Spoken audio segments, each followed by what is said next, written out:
Okay, hello. Welcome everyone to our special briefing on climate change and the federal budget. I'm Amanda McKenzie. I'm the CEO of the Climate Council, and today I'm joined by a fantastic panel, the South Australian Minister for Energy and Mining, Dan Van Holst-Pellekaan, Climate Councillor and former Chair of ARENA, Greg Bourne, and leading economist and Director of Alpha Beta, Andrew Charlton.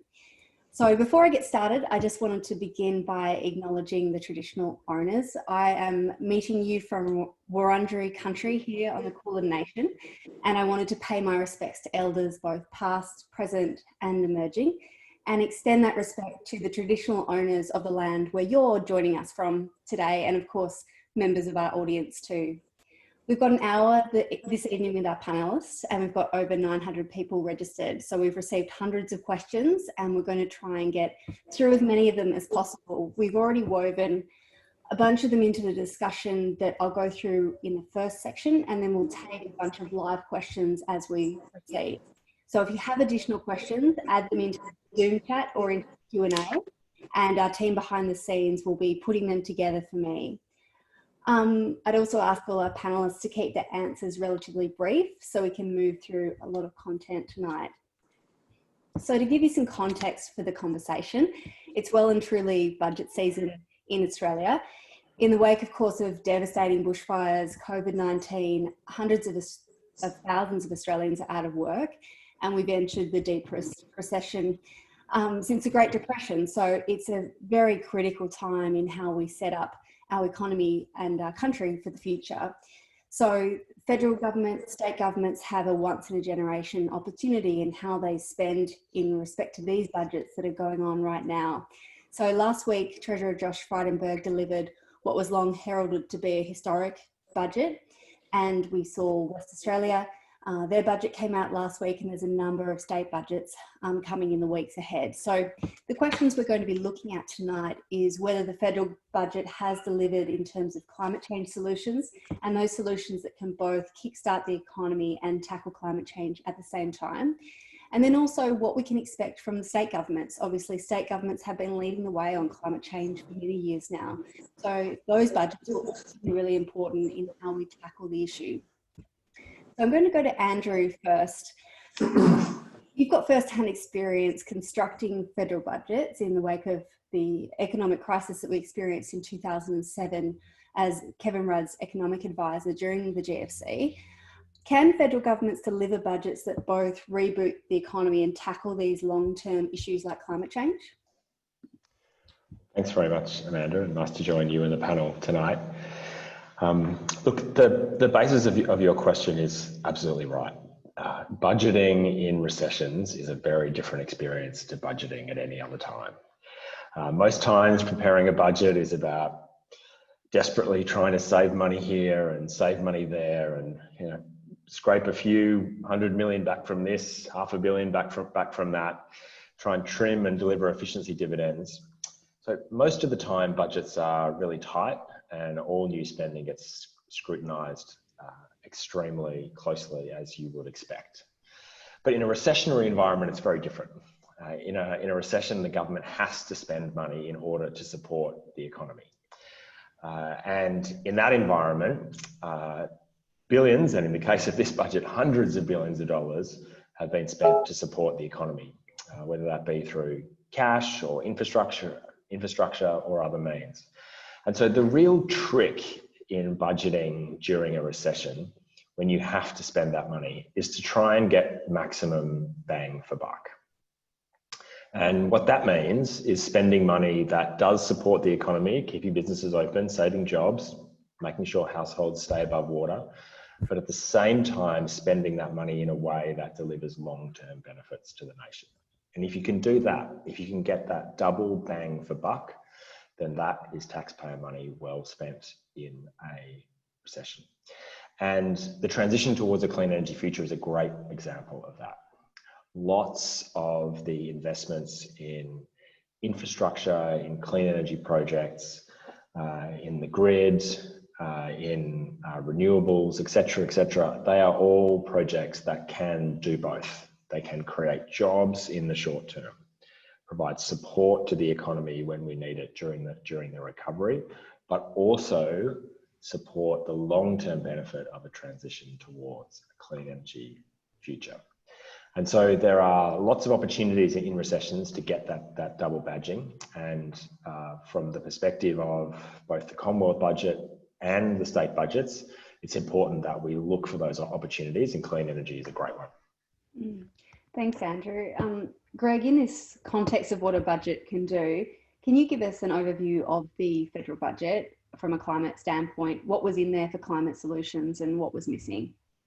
Look, firstly, I would echo Andrew a little bit as well. You know, this is a budget set in a time of COVID crisis, and there's a lot of continuing investments in people, jobs, small businesses, those things which we just have to keep doing because it's a day-by-day issue that we have to manage and so on like that. But we're not here to discuss those particular ones tonight. They're incredibly important, of course.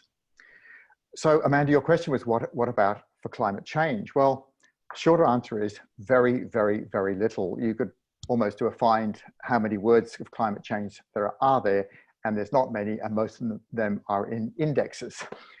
There's no recognition in this budget of the climate crisis that we're in today, and very, very little spending on it. You know, practically nothing really in terms of creating jobs in the renewable energy economy, or even the repairing of country side of things. Very, very little. There's nothing that I can see really which helps us prepare for the impacts of climate change.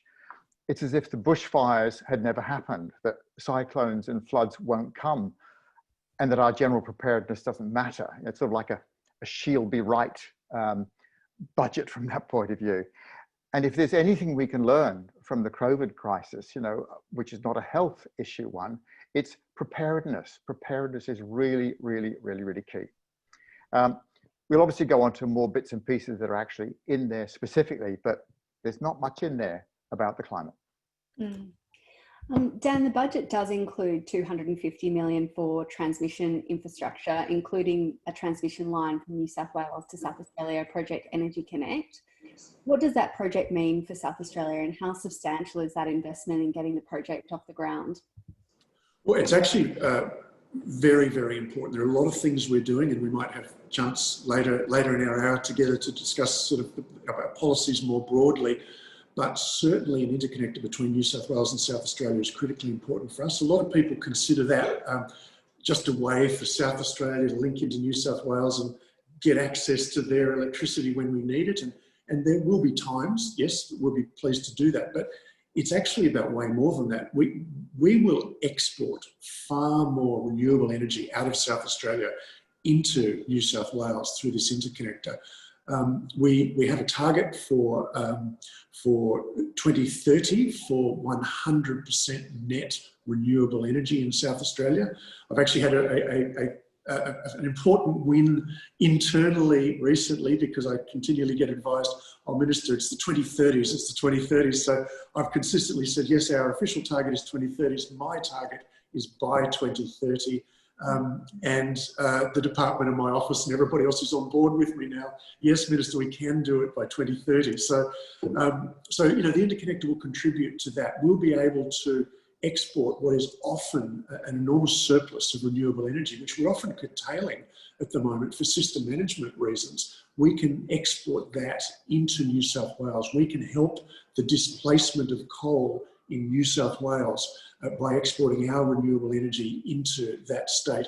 And we have projects that are actually lined up, ready to go, some with planning approval, saying the minute the interconnector is formally approved, which we hope to be the end of this calendar year, we will push the button to develop these extra renewables in South Australia that South Australia doesn't actually need, but to contribute to the NEM more broadly. So it's very important. Greg, one of the federal energy minister's catch cries throughout this year has been a gas-led recovery. And when we saw the budget arrive, many commentators were surprised with the relatively small amount for gas, as opposed to what may have been expected. There was $52.9 million over the next 4 years for this gas recovery. Kerry's question is like many similar ones. What is in there for gas in the federal government, and what does it mean in terms of the relative investment in fossil fuels versus renewables? Sure. Look, much has been put forward with regard to a gas-led recovery, but most people will see that that is not the case. You could almost call this as a sort of a gas producer and transporter-led lobbying recovery rather than anything else. There's 52.9 million on one side, and there's, I think it's 26 million to develop new gas basins, which is very little in actual fact. However, it's not just money that matters, it's messaging. And the government before the budget and even during this is still messaging to the gas producers, the gas transporters, it's all right, just go for it, go for it, go for it. But from a climate change point of view, we know that you can't reduce, you can't decarbonize by adding more fossil fuels into the mix. You just cannot do that. All of the calculations that we see, not only in Australia, but around the world, are basically saying, yes, there's some gas fields going, use that up, do not, under any circumstances, open new basins. So coming back to the budget, small amount of money, it doesn't actually do very much to those businesses that want to push it, but the messaging is really bad, really very, very bad. And somehow we have to get people to understand there is no gas-led recovery. There are no jobs in the next 12 months. There's no jobs in the next 24 months on this. This is really just a mirage. So there are plenty of jobs that can be created, but it's actually in the renewables economy, in the transport economy, in many other areas, but it's certainly not a gas-led recovery. What's your perspective, Andrew? Obviously, there'll be another budget in May where the government could change its orientation here, having not put a huge amount into gas from a funding perspective at this point, and it could go in multiple different directions. Do you think the government's able to change its stimulus focus in the May budget, or is the expenditure that's happened to date, sort of, because it's been so huge, very defining? Look, I hope we do see further investments in subsequent fiscal statements. We certainly have an economic case for those investments because the economy is likely to take considerable time to wind down the high levels of unemployment that have been generated in this crisis. And we certainly have a long-term sustainability case to make those investments. I agree with what Greg just said. I think that the focus on gas has been a distraction from what should be the focus towards a significant investment in renewables to power a clean energy future for Australia. And that investment in gas, if it's done badly, will take us further away from the ultimate endpoint. I agree with Greg that it's not only money, but also messages that are important. And so a stronger message about long-term job creation being in renewable industries, not in fossil fuel industries, would be an important jobs message. A strong signal to the investment community about the future being in renewables rather than fossil fuels would be an important message to business. And subsequent economic statements, including the next budget, give a real opportunity for the government to start to lay down those markers. Dan, if I can go to you, this it's interesting, this conversation of message versus what's actually in there. The emphasis from a messaging perspective on gas sort of shifted from an emphasis on coal earlier or last year and in years prior. Do you think after the terrible fires and the dramatic drop in cost of renewables in batteries, there is a shift in the federal government's thinking on climate solutions? And does the budget representing less of an emphasis on gas demonstrate that shift?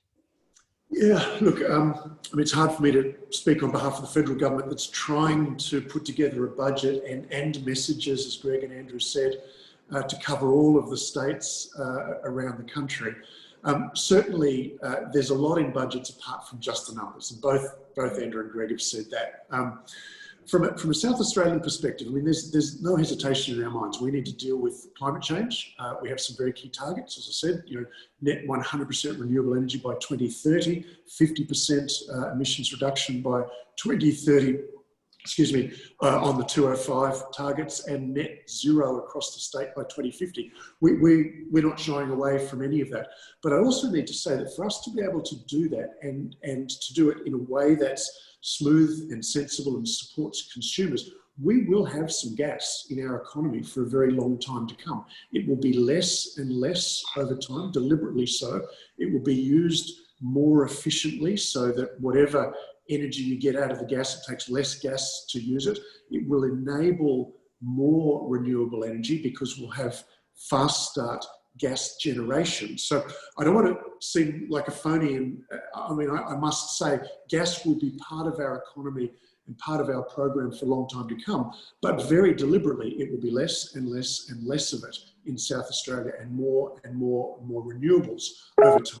And part of that, one of the key reasons for that, Amanda, is because we need our energy system to not only continue to be cleaner, but we need it to be cheaper and we need it to be more reliable. And I believe the only way to do that is to transition smoothly. So not taking our eye off the ball of where we need to get to, but as I said, less and less gas over, every year, let's say, but moving smoothly towards that. Otherwise, we run into operational issues. Otherwise, we run into cost issues. And if we do that, we actually lose support from mainstream people as well. Because I think everybody all over Australia, every sensible person is onto it, right? Less renewables, less pollution. Let's go that way. But if their bills skyrocket, then it's easier for people to fall off that train, perhaps not even wanting to, just because of their family budgets. So hopefully that explains where we are trying to go in South Australia, not at all shying away from less gas over time, but accepting that it will be with us for many years to come. I think you bring up an important distinction, Dan, that is not well understood in the Australian population and in the broader energy debate. The distinction between using some existing gas infrastructure and having a declining amount of gas in the economy versus saying we need new gas and we need more gas as a transition fuel. And I think that hasn't been sort of pulled apart adequately. Did you want to talk further to that, Greg, in terms of how you think that we can do better, I suppose, to talk through the role of gas as we transition to more and more renewables? Look, let me just take it from a pure business point of view. If you are a company that only has gas exploration assets and gas production assets and doesn't have any other future than gas, you're going to argue very vociferously that gas is needed in the transition. And you're going to argue for it long and loud. It's not going to stop. If, however, you are a company that can change and transition and maybe mix from fossil fuels into renewables, into power generation, into manufacturing, if you have that possibility, you can be a bit ambivalent. But what we're seeing now is those who have tenements in the Northern Territory, in Queensland, some in South Australia as well, Narrabri again, for example, in New South Wales, people desperate to monetize those assets before they get closed off. So those of us who are looking at a decarbonized world and trying to keep below 2 degrees and get down to 1.5 can basically see we do not need any new gas, absolutely not. And to open up new basins, to bring a pipeline from Western Australia over to the east, for example, is folly. They'll become stranded assets. And unless governments underwrite them, it will never happen. So we're seeing a sort of bit of a last gasp of gas. But as Dan says, there will be some fast start gas generators around for a while, facilitating the exit of coal and facilitating the intro of more and more and more renewable energy. Thanks, Greg. Minister, if I can go back to you, just one of the other contentious issues that's come up in terms of the budget has been the role of the Clean Energy Finance Corporation and ARENA, and whether they should be able to finance gas and other related infrastructure, so CCS, for instance. I wondered if you could talk to what's been the value of the ARENA and the CEFC for our audience that might not know how they've, the role that they've played in developing projects in South Australia, and what would be the impact in changing the mandate of ARENA or CEFC? Yeah, well, they've both been incredibly important, very helpful organisations for us, and sort of a very quick summary would be ARENA is largely about contributing capital contributions to help projects which may not otherwise pay for themselves initially get over the line. CEFC does a little bit of that, but they're also about loans and even taking equity positions, which they don't intend to hold forever, but just again, far more flexible model. They're both deliberately set up in different ways. They've both been tremendously helpful in South Australia. I do not see us proposing or supporting any proposals to ARENA or CEFC that are not for renewable projects, other than for renewable projects. I mean, to me, that's been the strength of them, helping us in South Australia. We of course, and perhaps not everybody online would know, lots would, we don't have any coal left in South Australia. For us, it is gas and renewables. We value them both, and we want them to change. We want less gas over time, more renewables over time, as I said before. ARENA and CFC have been great contributors in a wide range of things. It's very important to me, I think. Well, it is very important to me. It's not just about the generation. It is far from just about the generation. It's actually about managing a smart system, storage at the small household level, storage at the massive level. We've got 4 grid scale batteries operating in South Australia now. It's about really smart demand management at the household level, the business level, the massive, large employer, smelter type level, using less energy, using cleaner energy, and having the smarts that are getting better and better all the time to be able to integrate what's available and actually to be able to use renewable energy with storage and demand management in a way now that could never have been done previously. So again, less and less fossil fuels, more and more renewables. Those are the types of things that ARENA and CFC have been very involved in South Australia, and I hope will continue to be. Greg, you've had decades of experience in the sector and have run ARENA, the Australian Renewable Energy Agency, and at a time when it was planned to be abolished. But it survived, and it has done really good work.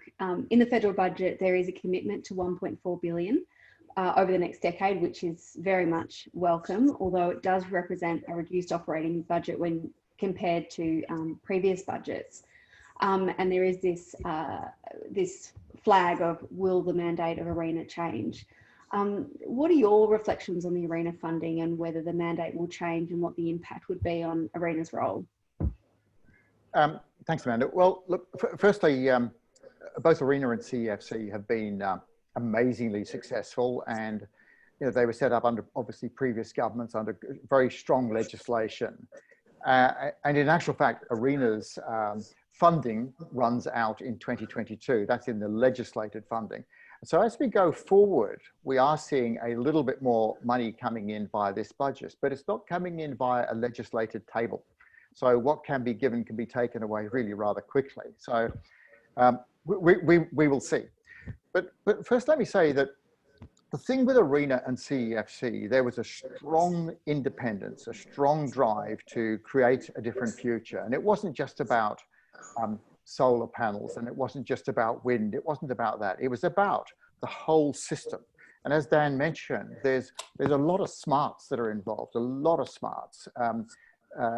Integration of the grid with electric vehicles, for example, trading between individuals in households. All of that is facilitated by this combination of ARENA with some of the initial capital grants, and then assuming the commercial readiness moves along, that they can actually move along. So as I then look at it, I do worry about mandate changes.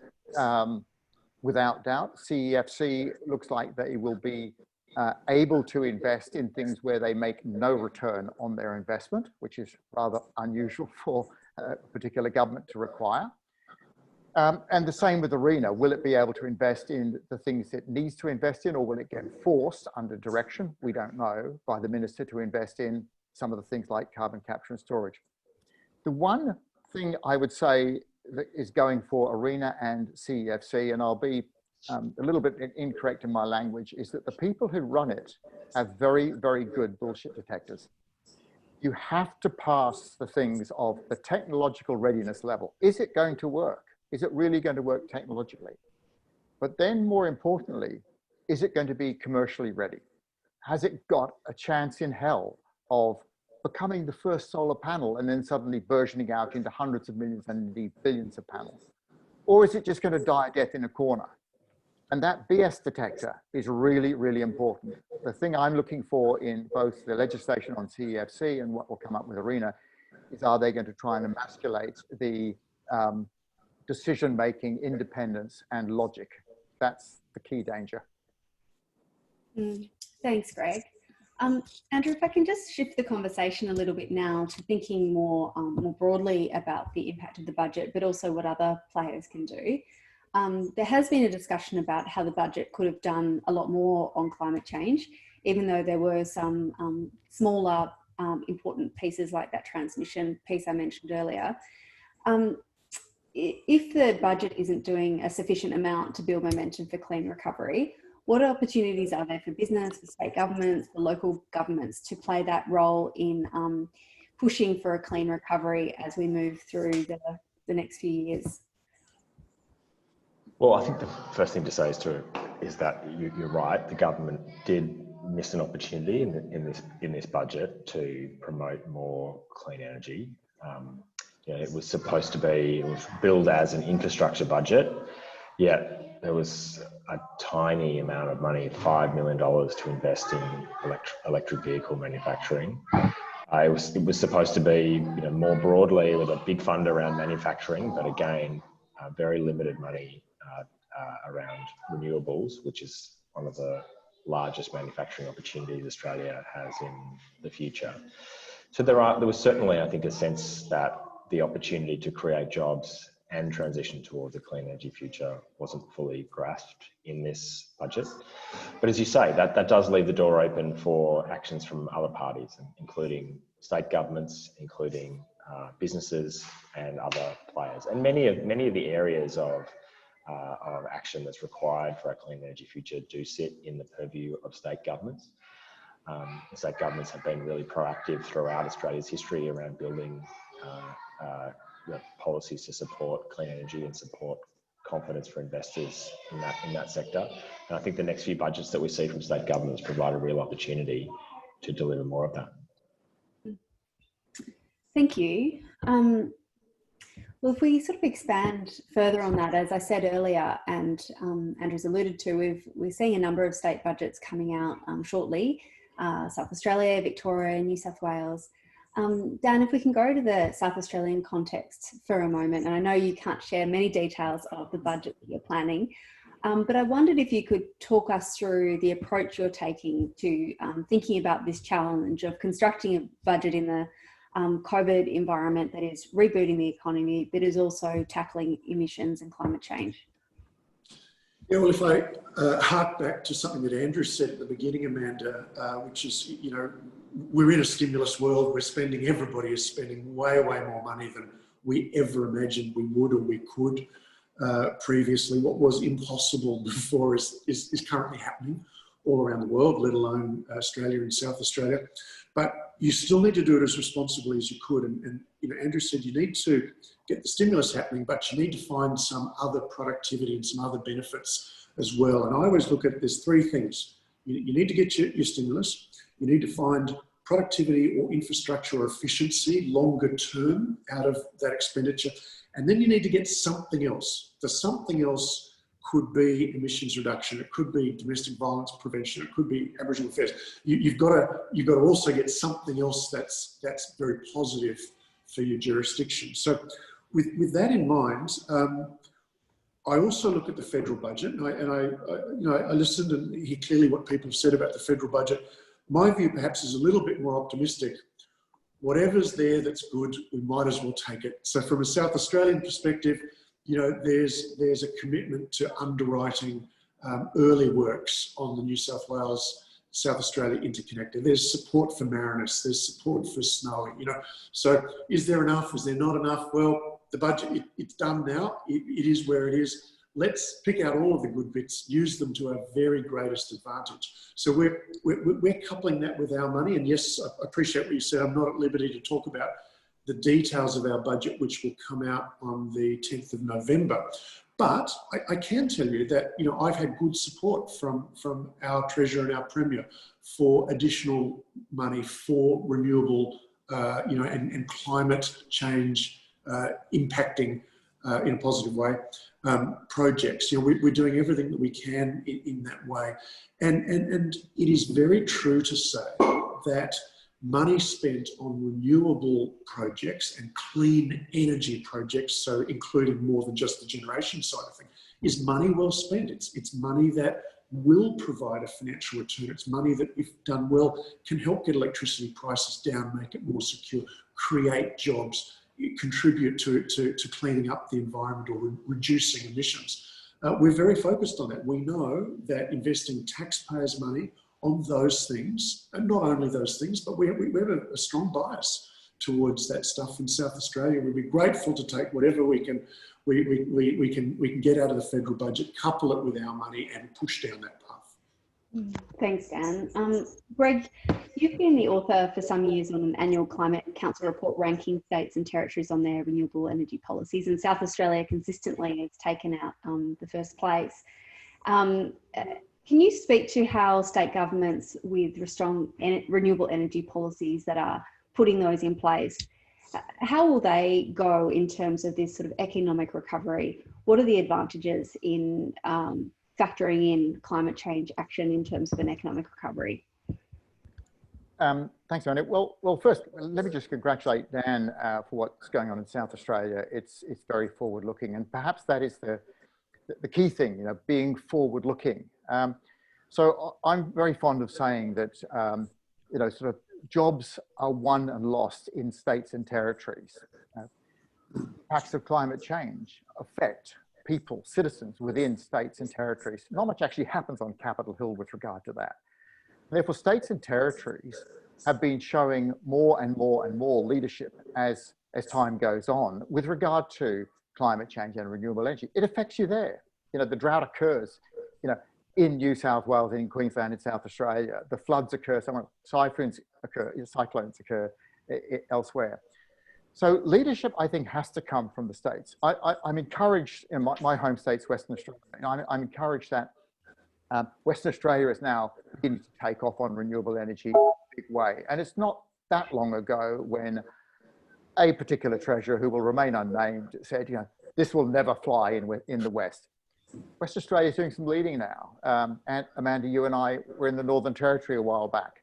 We're seeing some stuff coming out of the Northern Territory. Queensland's pushing. So I'm very, very encouraged that the states are leading on that. And in the end, I think it is going to be the states and territories who own their citizens, as it were, and own the jobs that they create and own the future that they create that will actually take us forward. Andrew, we've spoken quite a bit about renewable energy and electricity related jobs and opportunities in the budget. We haven't spoken much about the other sorts of climate change action that can occur and the jobs that can be delivered in that.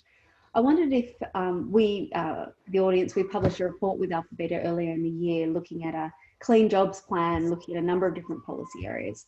I wonder if you could speak to the types of measures that states can focus on when building up their budget to deliver both the climate and jobs outcomes beyond those sort of large-scale renewable energy projects. Sure. And I think the first thing to say is that, as has been mentioned a couple of times on this panel, states have responsibility for a wide range of areas, and those areas are really important. And you know, many states have a really active program. South Australia, of course, is a standout. But if you think about other states, you know, Victoria has an ambitious renewable energy target. They have a range of policies. You know, think the zero net carbon homes program. Even cities have a strong role here. The City of Melbourne Green Our City Strategic Action Plan. New South Wales, the New South Wales Net Zero Plan. There's a lot happening in Australian states that should give us some confidence about the ability of Australia to take on this challenge and deliver that transition.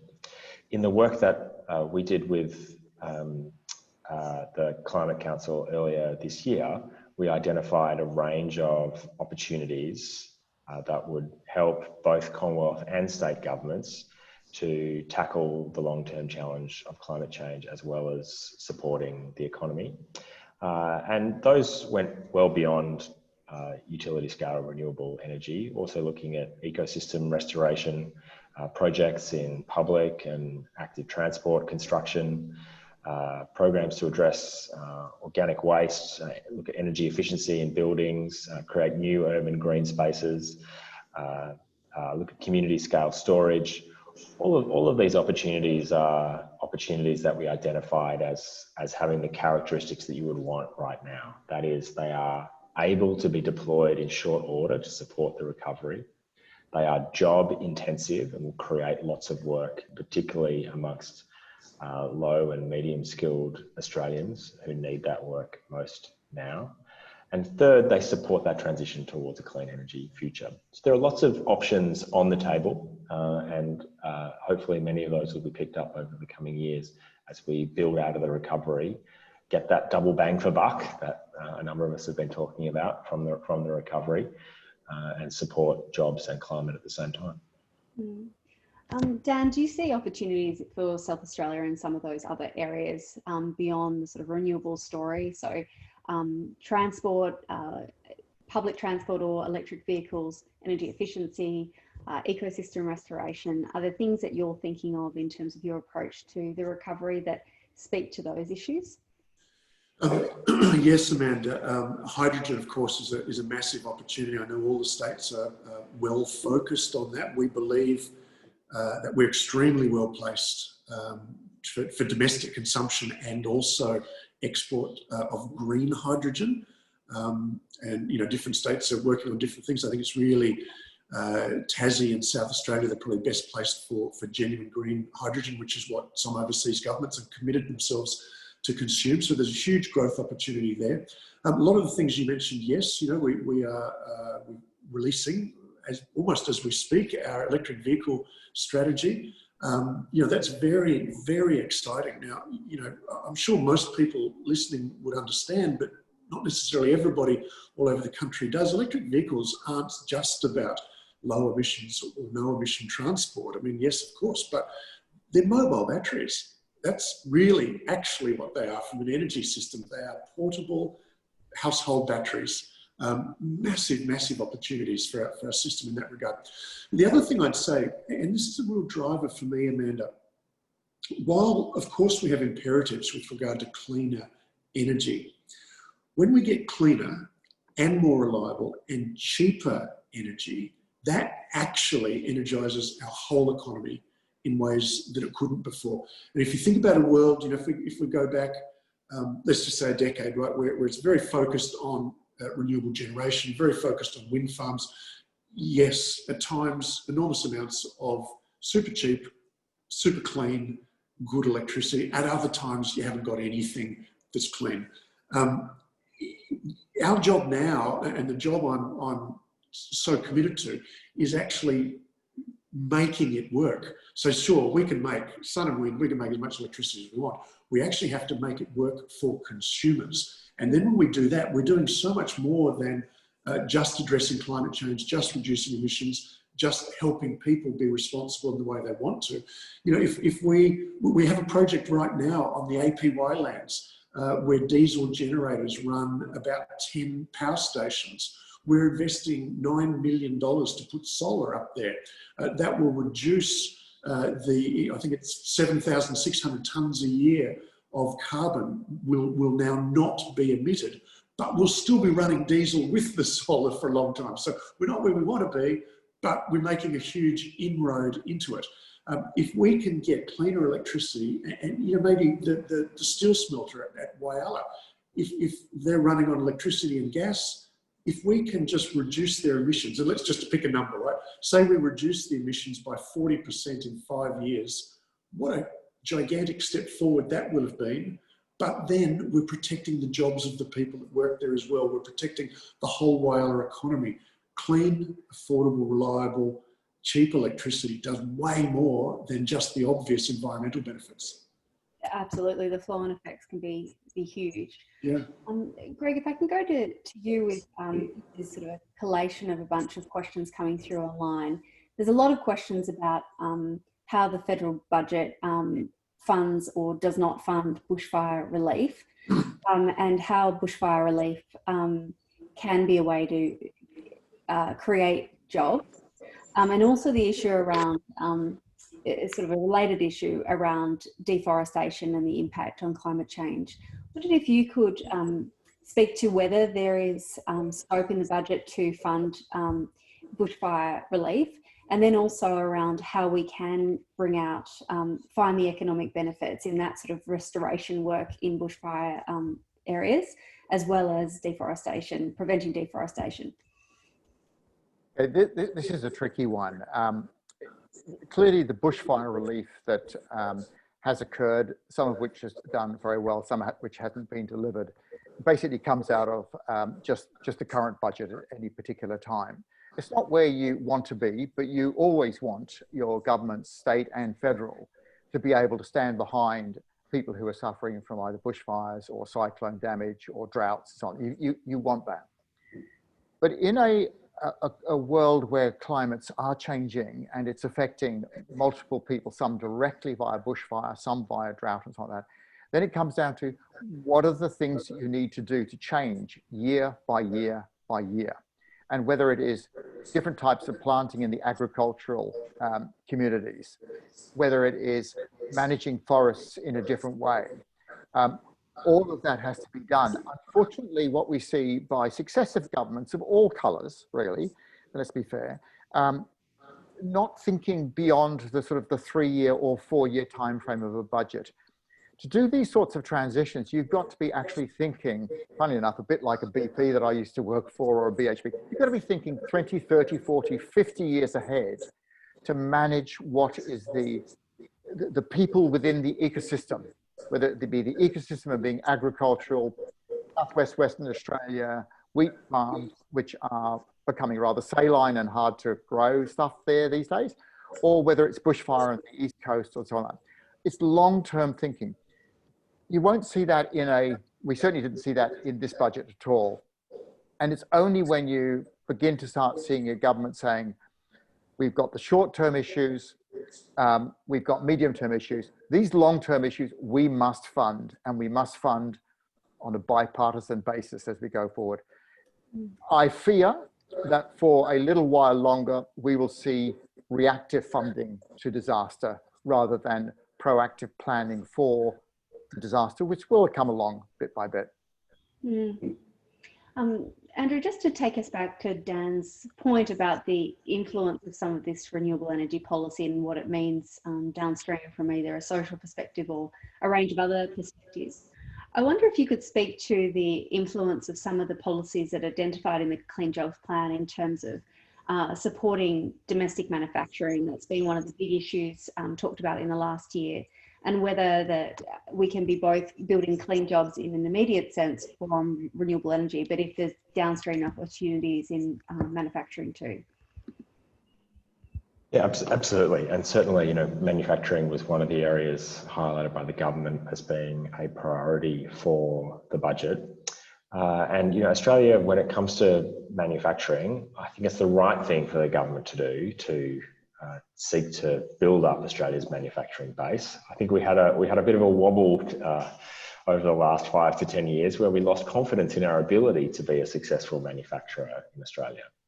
I think we've always doubted ourselves on the basis that Australia was a long way away from the rest of the world, so we had high trade costs, that we had quite high wages, and therefore our production costs would be uncompetitive. And that we had a small local market, which makes manufacturing hard. And so for a long time, Australia's sort of managed to convince itself that we're not very good at manufacturing. But the future of manufacturing is actually very different to the past. It is much less about low skill, low wage, labor intensive production, and much more about higher skill, high technology production activities. And those are areas where all of those traditional weaknesses that have held Australia back actually don't matter so much. And some of the features of Australia, our high skill level, ingenuity, strong adoption of technology actually become real positives for us in the future of manufacturing. And so, we think that one of those areas is in clean energy, where there is really strong opportunity to develop manufacturing industries that support the new technologies that will deliver new energy generation, new clean technologies, adaptation and mitigation strategies. And so I think it's a combination of the moment having arrived for Australian manufacturing, plus the intersection with the clean energy opportunity. That should mean that we link these things together to try and create a manufacturing sector which both works for jobs and supports the transition that we need to undergo. Thanks, Andrew. Greg, there's a lot of questions coming through around CCS, or carbon capture and storage. So there is more funding for CCS. Can you talk through, for those who are not familiar with it, what it is and what role the budget funding will have in with that industry edition? I could talk about this for a long time, but I won't. Okay, so first off, carbon capture and storage was put forward back in 2005 within Australia as sort of the panacea. But it's very complicated. It's basically capturing the carbon dioxide from a cement plant or from a refinery or from a chemical plant and so on like that, or from a generator, cleaning it, compressing it, piping it, drilling a hole in the ground, pumping it underground, and hope it'll stay there for 1,000 years or more. It's unbelievably expensive, but there's one killer for it that really is the real killer.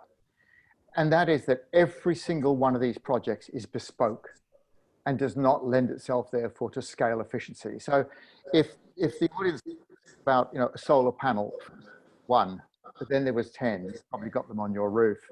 And then there was 100, then 10,000, then 100,000. They are now manufactured in their billions.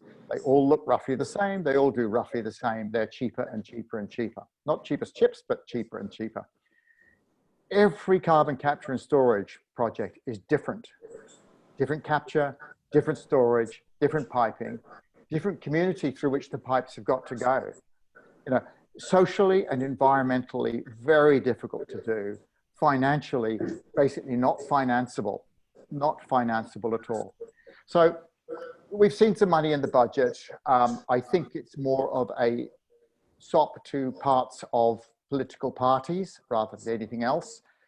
Financially, it's not going to go anywhere. It's just not going to go anywhere. Thanks, Greg.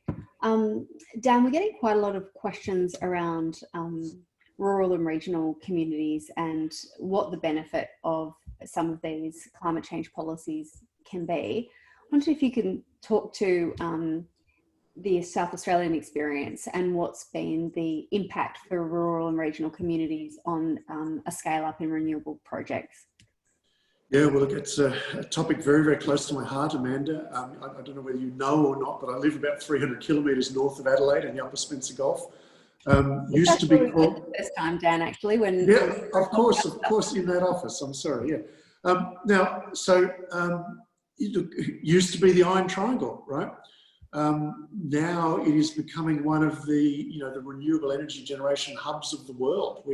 We, myself and the Premier, were there last Friday, a bit less than a week ago, for the launch of 2 new wind farms, but importantly, not just wind farms, 1 wind and solar, 1 wind and battery.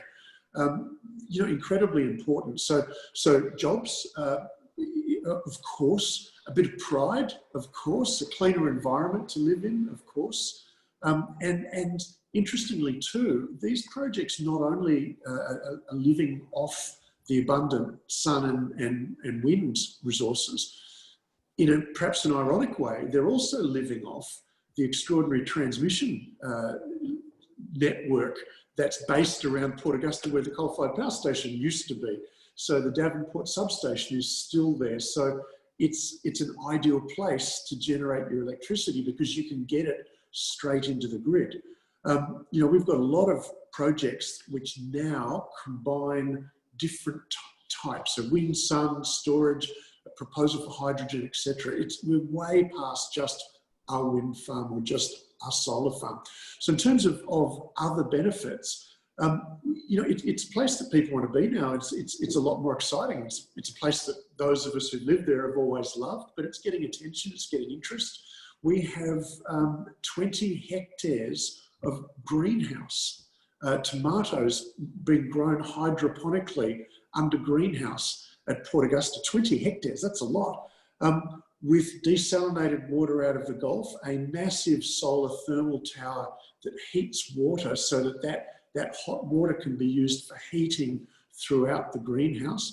I mean, there are so many fantastic opportunities for rural areas. And of course, just about all over South Australia, but, you know, sorry, just about all over Australia, but certainly in South Australia, we've got plenty of space. We've got relatively cheap land.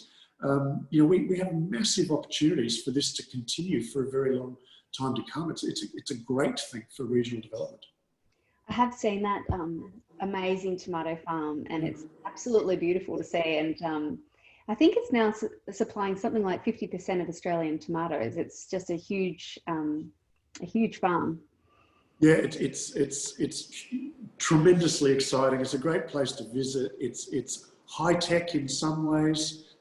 It's low tech and labour intensive in other ways, which is actually good, right? Because then you've got a range of different job opportunities and interests for a range of different people in the community. You know, all communities, doesn't matter, it could be the middle of Sydney or in the outback. Different people have different interests, capacities, desires. You want employment opportunities that offer to that range of people in the community, not just one or the other. And I you know, couldn't have agreed more with Andrew's comments before about manufacturing as well. You know, this is agricultural, horticultural, highly intensive manufacturing, but just, and I'll be very quick, you know, people at the University of Adelaide and others around Australia, why contemplate exporting hydrogen and iron ore so that you can import somebody else's steel? Yet this could be the thing that makes steel production in South Australia and Australia economical again, because we use our own hydrogen and our own iron ore to make our own clean steel. Lots of opportunities. Yeah, it's very exciting. Andrew, we've got a lot of questions about probably a less sexy topic, but equally exciting, energy efficiency. Can you speak to the role of energy efficiency policies that can create jobs, that can be part of stimulus, but also help bring down power bills and tackle climate change? Absolutely. I mean, this is such low-hanging fruit, and it's you know, it's as you say, it's sort of the trifecta. It's energy efficiency is actually quite a labour-intensive thing to implement, particularly when you're talking about retrofits on buildings. So big tick economically, it reduces power costs. So big tick for the hip pocket and household and commercial bills. And third, it obviously reduces energy use, which is good for the climate. So a real opportunity here, real non-partisan, non-ideological opportunity that you know, lots of people can get on board with. In the work that we did with the Climate Council, we identified a number of opportunities that are ready to go, available to be done right across the country, low cost, high return, job intensive, exactly the types of things that make a lot of sense in this environment. Thanks, Andrew. I now have a question for all of you as we wrap up tonight's session. 2020 has obviously been a year of uncertainty and monumental upheaval. And Christine asks, where to next? So, and I think that's a good way of sort of going into, if we were to look back, say in 2030, 10 years from now, on the work that was done in the early years of this decade, and that work had set us up to tackle the climate crisis, had set us up to deal with a contemporary economic crisis, what do you think would have been the most important initiatives that we would identify looking back from that position in 2030? I might start with you, Greg. Thanks, Amanda. Right, jumping out to 2030 and looking back, and let's assume, as I know you put the question, you know, we've got somewhere. The first thing I'd say is we've started to electrify everything. You know, public transport, you know, most of our vehicles by then are electric vehicles. Yeah, we're riding on scooters, electric scooters as well, a lot more. We will have electrified manufacturing in a big way. We'll be doing a lot of things like batch manufacturing when solar is absolutely cheap and not having to work the manufacturing process 24 hours a day in the nighttime. You'll actually pick the time of day when everything is cheap to manufacture the things you want to do. So electrifying everything is key. Energy efficiency. You know, people don't realize that of all of the primary energy used in the totality of the world, around about 60% is wasted as wasted heat. And the way I describe wasted heat is when your cat comes home and sits on the bonnet of your car in wintertime, it's lovely for the cat. That's not wasted heat for it, but it didn't move the car. It did not move the car. We waste around about 60% of our energy around the world. But I think probably the most important thing is, if you look back, we'll be looking back at the people who dared to dream the impossible and then made it possible. That is what matters. Daring to dream the impossible and then making it possible. Thanks, Greg. Dan, what's your reflection on that question? Well, it's a big question, right? And I do agree with what Greg said. And I guess there's two things that really come to mind. One is Greg finished by talking about looking back at the people who dared to dream. I'd come at that from a different angle, so I agree with him, but I'd focus differently. I'd say I'd want to get to 2030, and the things that people said they were going to do because they believed they were going to work back in the early 2020s, make sure they're right, because that will create confidence to do more and more. Now, whether it's a safe thing or a huge step out, a dare to dream, let's get to 2030 and say, you know, those things that we took chances on, that we believed were going to be good, they have been good. So that gives greater confidence to then keep moving forward. I think that's you know, critically important. Also, and again, coming to something Greg said much earlier this evening, you've got to have some short, middle and long-term goals. And governments are not good at that, partly because of budgeting, partly because of politics, partly because of, I guess, what's in front of you is easier to see than what's further down the road. But we'll never really get to where we need to be if we can't have short, medium, long-term goals, and we are not sort of perpetually refreshing them. So, you know, you tick off, you achieve your short-term goals, what was a medium-term goal is now a short-term goal to finish. You have to keep refreshing that stuff. And I think if we can somehow, it's a big task, right? But if we can somehow get, even not perfect, but just more of it into our governmental systems across states, territories and the federal government, that will be something that we would look back on in 2030 and say that made a big difference, because it sets us up to keep those good habits going for the following decades. Thanks, Dan. Andrew, what's your reflection? Well, this might be a bit of wishful thinking, but you know, I think one of the really important building blocks here is some more consensus around the need to act and the types of actions that are going to work. And that is a crucial ingredient towards developing the kind of bold action and long-term plan that both Greg and the Minister talked about. I have to say, I feel pretty optimistic about that. I think we all like that consensus to be coming faster. We'd all like it to be stronger. I think we have seen movement over the last few years and a lot of movement over the last decade. And I think it's incumbent upon us not just to look at politicians and say, fix this. In many ways, politicians are a reflection of the community. That's their job. So the task is really on us as the community to build that consensus, build our own knowledge, build our own understanding, build our own commitment to action. And then I think we'll find that the politics follows that rather than the other way around in lots of cases. And so I think if we look back at 2030, that mindset change that is not impossible. I think about something like same-sex marriage, you know, which 15 years ago politically was not even on the table. There was no consensus for it on either side of politics. And it was a change in the community. It was a big change in community attitudes and expectation that flipped that from being the politically impossible to the politically done and delivered.